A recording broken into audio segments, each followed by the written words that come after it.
Hi everyone, Chen Hao over here, and today we're here with question 2018, question 14 from SJPO. Okay, so this question is a question on inelastic collision, and we know that because they mention here that the coefficient of restitution E, right, is 0.5, and 0.5 lies within 0 and 1, right? So we know that this is an inelastic collision. So I'll talk more about the coefficient of restitution at the end, but for now, I just want to quickly mention what the answer is. So you have two blocks of different masses moving towards each other. Right, I'll just draw them as spheres. This is moving at 2 meters per second. This is moving at 5. Right. So I'm indicating the length of the velocities using these 2 and 5, and I'm indicating the direction by drawing the arrow. Okay. And the masses are 5 kg and 2 kg respectively, right?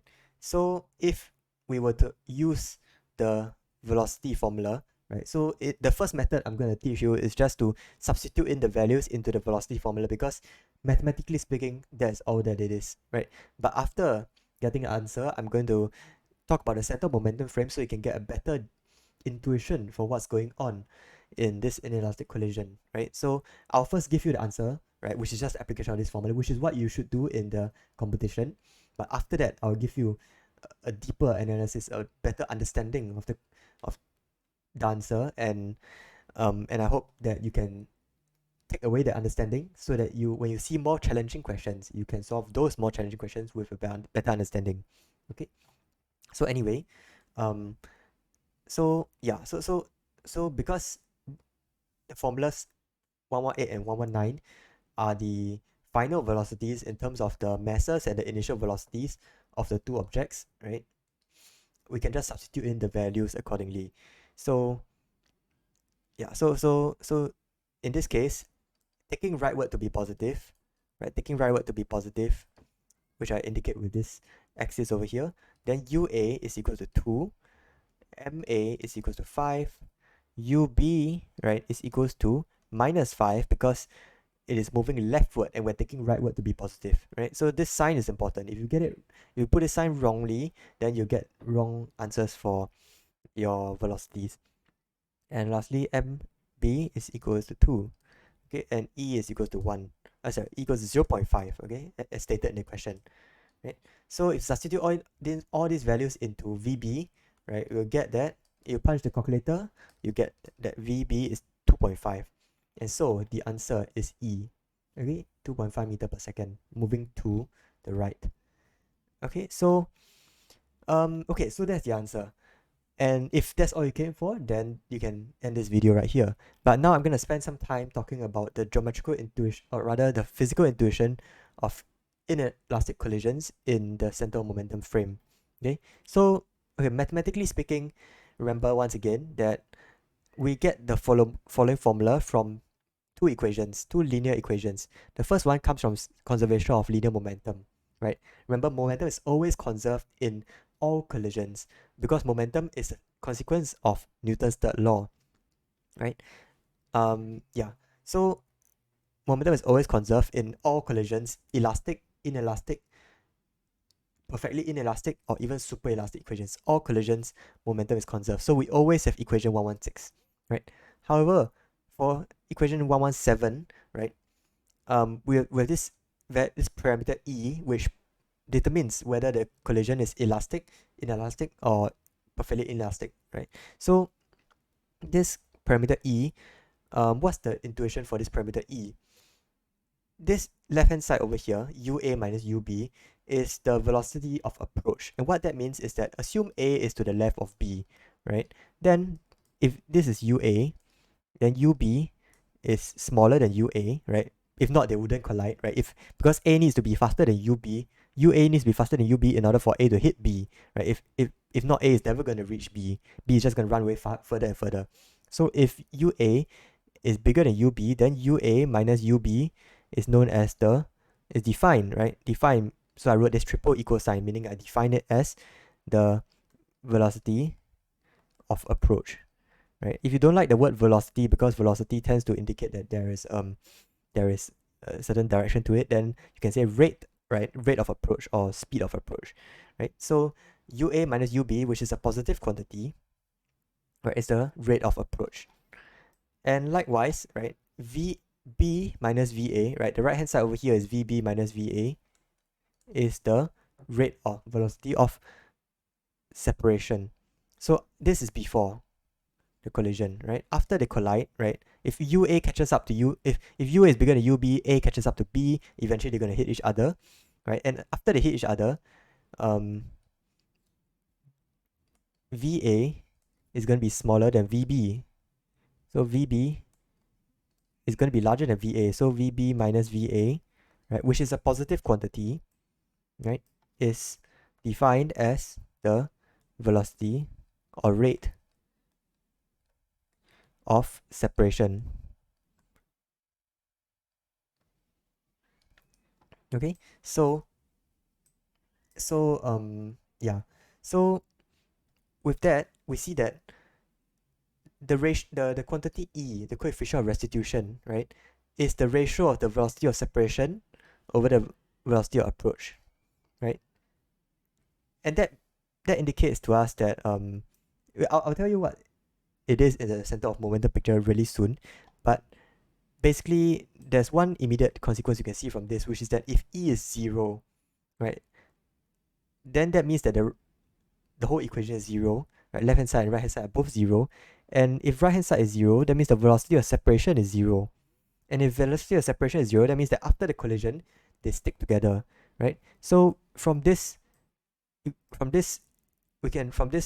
discussion we can immediately see that E equals to 0 is the value that causes it's known as a perfectly inelastic collision,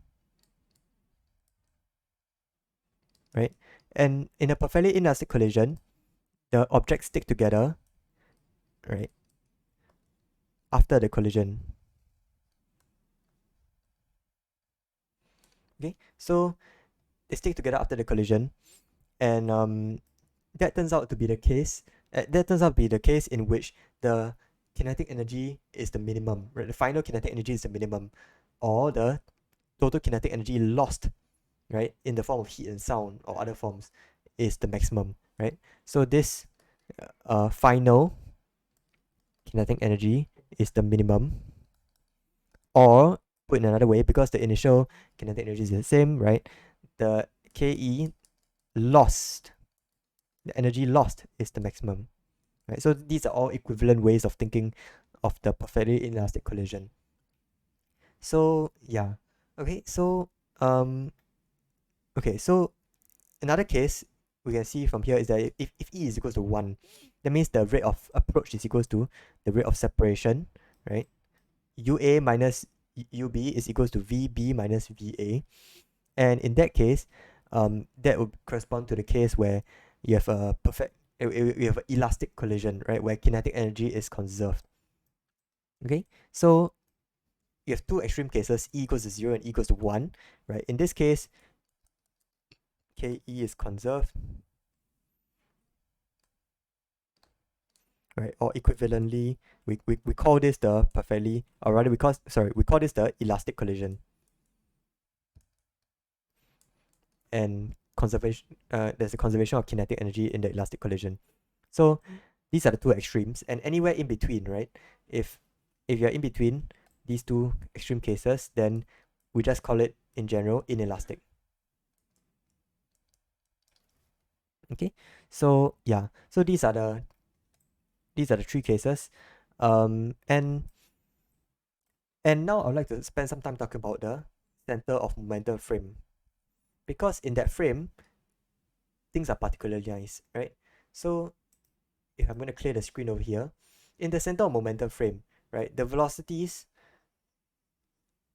UA and UB, okay, so previously UA and UB were the velocities in the lab frame, but now I'm going to redefine them as the velocities in the center momentum frame. So just take note that from this juncture onwards, right, UA, right, I mean it to say is actually UA measured in the center of momentum frame, right? So I could write UA comma CM in all the equations, but I want to write less, so I'm just gonna say that all the UAs, all the velocities you see in this case from now onwards are going to be measured in the center of momentum frame. Okay, so in the center of momentum frame, equation 116 simplifies greatly. And what does it simplify to become? Right, it simplifies to become MAUA plus MBUB is equal to 0, right? Because in the center of momentum frame, by definition of center momentum frame, right, the total momentum is 0. Right, so the total momentum before the collision and after the collision is all 0. And as a consequence of that, we get a UA is equals to minus MB over MA UB, right? And likewise, if we do the same thing for VA and VB, right, then we get that VA is minus MB over MA of VB. And yes, something nice we see over here, which would come in important very soon, is that the ratio, right, of the velocities of A and B, right, are using this factor MB over MA. And this factor is the same for both the initial and final.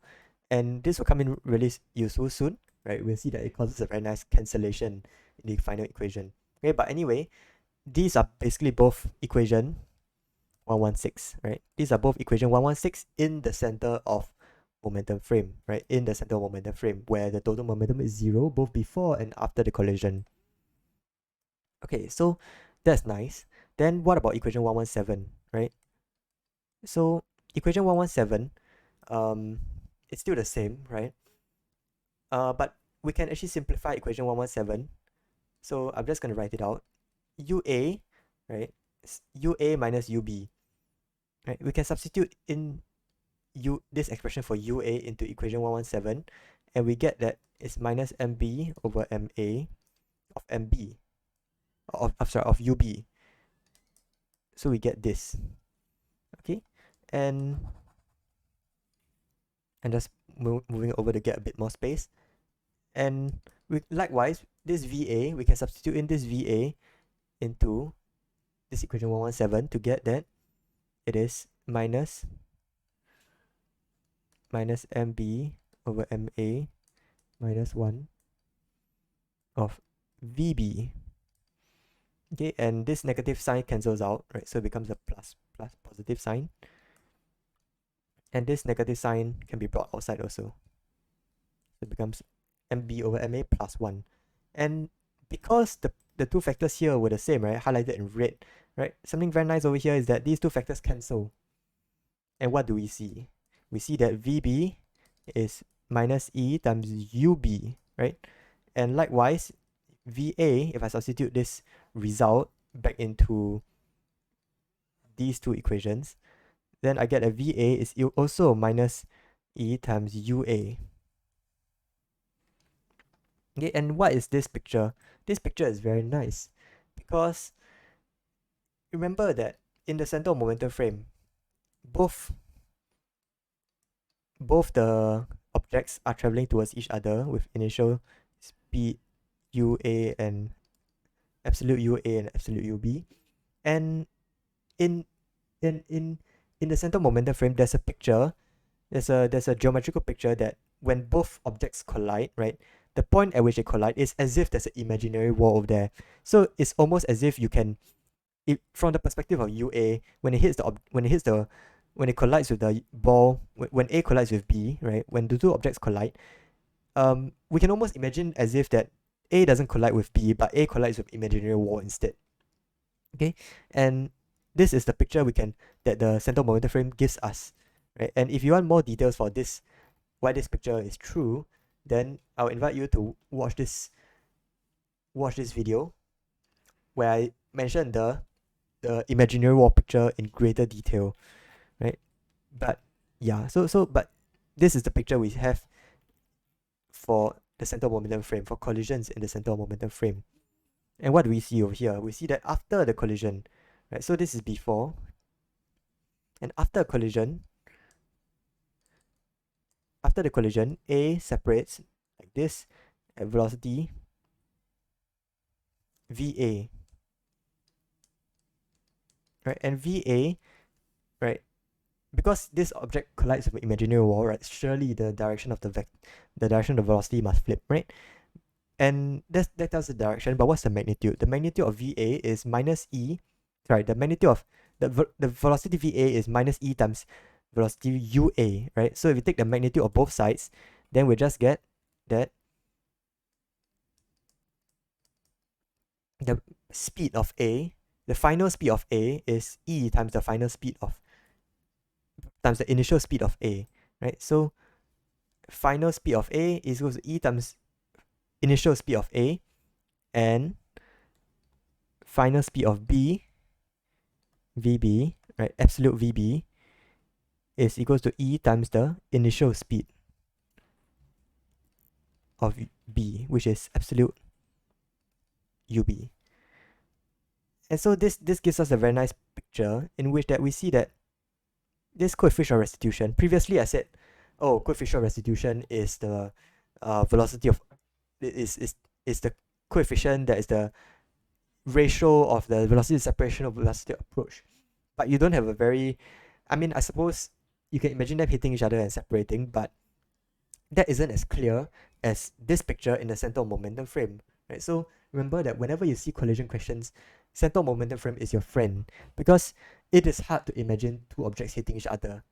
It is, however, easy to imagine an object hitting a wall, right? An object hitting on a wall, you just have to concentrate on the velocity or the speed of that one object, right? The wall stays stationary, right? So if I were to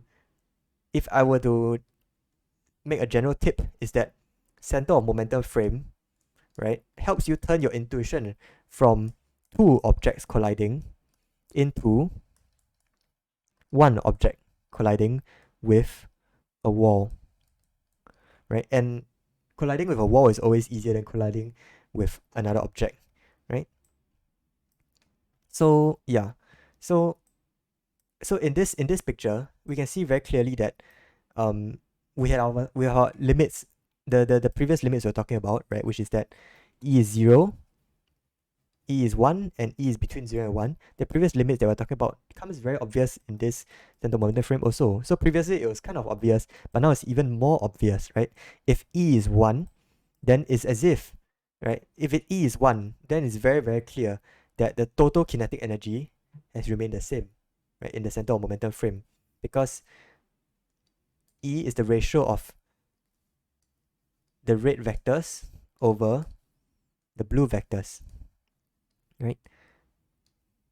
If an object hits a wall and it comes back with the same speed, then clearly the object didn't lose any energy, right? So E is 1 is, I would say it's made more obvious, right? Because previously, in this case, you could do the derivation by doing the factorization of the sum of the factorization of the difference of squares and stuff like that, and you could see that it's a result of the kinetic energy being conserved. But in the center momentum picture, it's much more obvious, right? That if the speed doesn't change, then your kinetic energy doesn't change, right? So let me just write it over here. E is 1, Ke unchanged before and after the collision, right? E is 0, right?